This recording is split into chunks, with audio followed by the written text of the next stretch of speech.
안녕하세요. 오늘 저희가 깊이 살펴볼 내용은 2025년 8월 31일 원당 선결교회 이명화 목사님의 설교 염려는 답이 아니다입니다. 마태복음 6장 25절에서 34절 말씀에 근거한 설교였죠. 오늘 저희의 탐구 목표는 이겁니다. 이 설교의 핵심 메시지, 그러니까 어려운 시기에도 우리가 어떻게 염려를 극복할 수 있는지 그 방법을 알아보고 이게 청취자 여러분의 삶에 어떤 의미가 있을지 같이 고민해보는 거죠. 네, 맞습니다. 설교의 큰 줄기는 하나님 나라 백성은 이방인들과는 다르게 염려 없이 살아야 한다는 거였어요. 근데 이 말씀을 제대로 이해하려면 그 시대 배경을 좀 아는 게 중요해요. 예수님 당시 유대 사회는 로마 제국의 압제 아래 있었잖아요. 경제적으로 정말 힘들었어요. 세금은 무겁지, 관리들은 착취하지, 가뭄이나 흉년도 잦았고요. 아, 정말요? 네. 그래서 빚 때문에 자식을 노예로 팔아야 하는 경우도 있었다고 하니까요. 정치적으로도 불안했죠. 언제 로마 군인들에게 당할지, 내전이 일어날지 모르는 그런 상황. 와, 정말 숨막히는 현실이었겠네요. 그런 상황에서 염려하지 말라는 말씀이라니. 그렇죠. 얼마나 역설적이면서도 어찌 보면 혁명적으로 들렸을까요? 이게 오늘날 우리가 겪는 취업난, 집값 걱정, 이런 불안감과도 좀 연결되는 지점이 있는 것 같아요. 그렇군요. 자, 그럼 설교 내용으로 좀 더 들어가 보죠. 설교에서 이 염려라는 걸 어떻게 정의하고 있나요? 그냥 미래를 대비하는 그런 거랑은 다르다고 하셨죠? 네, 달라요. 설교에서는 염려를 메림나오라는 헬라어 단어와 연결시키는데 이게 마음을 나누다, 분열시키다 이런 뜻이래요. 그러니까 합리적인 계획이 아니라 내가 어떻게 할 수 없는 일에 대해서 마음이 막 갈팡질팡하면서 불안에 사로잡히는 상태, 그걸 염려라고 보는 거죠. 아, 마음이 분열되는 상태. 그래, 시소 타는 비유도 나왔잖아요. 계속 움직이긴 하는데 앞으로는 못 나가는. 아, 맞아요. 에너지만 쓰고 제자리 걸음이라는 거죠. 그렇죠. 염려가 딱 그렇다는 거예요. 실질적인 도움은 안 되고. 그리고 이런 염려는 특히 이방인들의 삶의 방식이라고 구분을 지으셨어요. 여기서 이방인은? 그게 이제 신학적인 의미로 봐야 하는데요. 단순히 유대인이 아닌 민족이라기보다는 하나님을 모르는 사람들, 그러니까 삶의 중심에 하나님 아버지가 없는 사람들을 말하는 거죠. 설교의 핵심은 이거예요.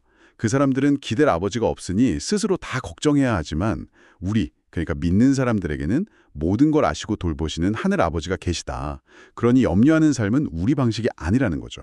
아, 그래서 초대교회 성도들이 스스로를 티테디오스, 염려에서 해방된 자라고 불렀다는 이야기도 하셨군요. 네, 맞아요. 그만큼 염려로부터의 자유가 초기 기독교 신앙의 중요한 부분이었다는 걸 보여주는 거죠. 그래서 예수님도 본문에서 염려하지 말라, 멈추라 이렇게 4번이나 강하게 말씀하신 거군요. 그렇죠. 짧은 구절에서 4번이나요. 이유도 분명해요. 첫째, 염려해봤자 아무 소용없다. 키를 한 자라도 더 크게 할 수 있냐고 물으시잖아요. 네, 27절 말씀이죠. 둘째는 이게 굉장히 비생산적이라는 거예요. 문제 해결에 쓸 에너지를 걱정하는 데 다 써버리니까요. 그런데 설교에서는 염려를 단순히 비생산적인 걸 넘어서 아예 불신앙의 문제로 보더라고요. 이 부분이 좀 흥미로웠어요. 네, 바로 그 지점입니다. 누가복음 21장 말씀을 인용하셨죠.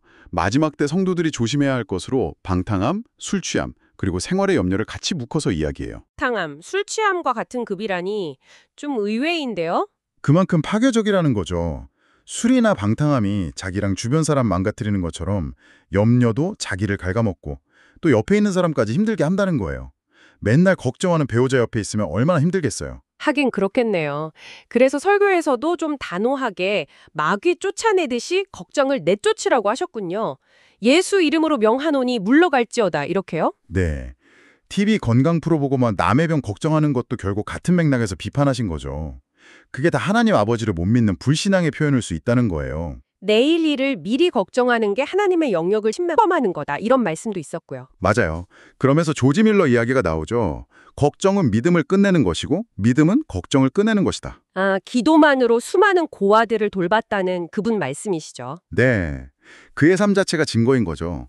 염려가 단순히 심리적인 걸 넘어서 어쩌면 내가 다 책임지려고 하는 영적인 교만일 수도 있다는 거예요. 하나님을 신뢰하지 못하는? 염려가 교만일 수도 있다. 이건 좀 새로운 관점이네요. 내가 다 하려고 하는 마음 자체가 문제일 수 있다는. 그렇죠. 그리고 그 염려 때문에 결국 현재를 제대로 못 살게 돼요.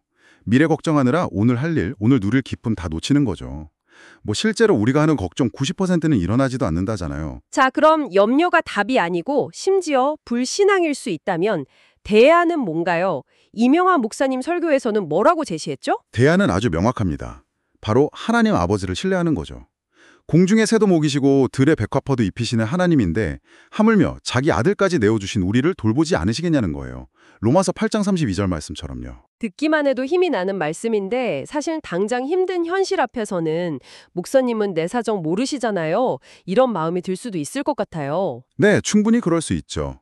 근데 설교는 거기서 멈추지 않고 질문을 던져요. 그렇게 앉아서 걱정만 할 시간에 차라리 기도를 했다면 어땠을까 하고요. 아, 기도를 하라. 네, 염려라는 수동적이고 파괴적인 반응 대신 기도라는 적극적이고 신뢰에 기반한 행동을 하라는 거죠. 기도는 그냥 소원 비는 게 아니라 내 힘든 짐을 하나님께 맡기는 행위라고 설명해요. 자녀가 아버지한테 등록금 고지서 주는 비유도 나왔었죠. 맞아요. 일단 아버지 손에 넘어가면 그건 이제 아버지 책임이 되는 것처럼요. 기도는 마음을 정리하고 하나님의 도우심을 구하는 통로가 되지만 염려는 그냥 내 안에서 빙빙 돌면서 나를 지치게 할 뿐이라는 거죠. 핵심 구절, 마태복음 6장 33절. 너희는 먼저 그의 나라와 그의 의를 구하라. 네. 여기서 먼저는 시간 순서가 아니라 우선순위의 문제예요. 내 삶의 모든 결정과 행동에서 하나님의 뜻, 하나님의 통치를 가장 중요하게 생각하는 태도를 말하는 거죠. 뭐 예를 들면 내 개인적인 편의보다는 교회의 필요를 먼저 생각하는 그런 마음 같은 거요? 그렇죠. 실제 행동은 차치하고라도 그런 마음가짐 자체요. 이게 바로 이 모든 것을 너희에게 더하시리라는 약속에 대한 신뢰에서 나오는 거고요.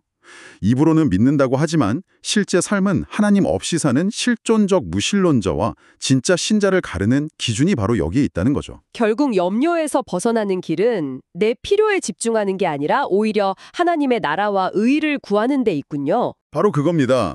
그래서 자연스럽게 오늘 무엇에 집중할 것인가 하는 질문으로 이어져요. 스티븐 코비나 엘빈 토플러 이야기도 잠깐 나왔지만 결국 중요한 건 내일 일은 하나님께 맡기고 오늘 나에게 주어진 일, 하나님 나라를 위한 그 일에 집중하라는 거죠. 볼링 칠 때 킹핀을 맞춰야 스트라이크가 나오듯이 인생에도 각자의 킹핀, 즉 핵심 사명이 있다는 비유도 기억나네요. 네, 거기에 집중하면 다른 문제들도 풀린다는 거죠. 수십억 인구 중에 똑같은 지문이 없다는 것 자체가 각자에게 고유한 역할이 있다는 증거라고도 했고요. 스티브 잡스가 핵심에 집중해서 성공한 것처럼 우리 삶도 하나님의 나라와 의라는 핵심을 붙잡을 때 더 단순하고 명료해질 수 있다는 거군요. 그렇죠. 어쩌면 우리 삶이 복잡하고 불안한 이유가 그 핵심을 놓쳐서일 수도 있다는 거예요. 네, 오늘 이명하 목사님의 설교를 통해 염려가 믿음의 문제와 깊이 연결되어 있고 우리에게는 의지할 하나님 아버지가 계시다는 사실을 다시 한번 생각해 보게 되네요. 맞습니다.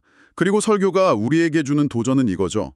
내일 일은 내일의 주인이신 하나님께 맡기고 우리는 오늘 나에게 주신 사명에 집중하자.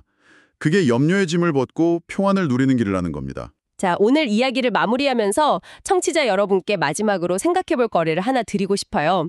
오늘 설교는 주로 미래에 대한 염려를 맡기라고 했잖아요. 그렇다면 우리가 떨쳐내기 힘든 과거에 대한 후회나 자책감 혹은 과거의 상처에서 오는 불안감은 어떨까요? 이 하나님께 맡긴다는 원리가 미래뿐만 아니라 우리가 짊어진 과거의 짐에는 어떻게 적용될 수 있을지 아니면 좀 다르게 적용해야 할지 한번 생각해 보시는 건 어떨까 싶습니다.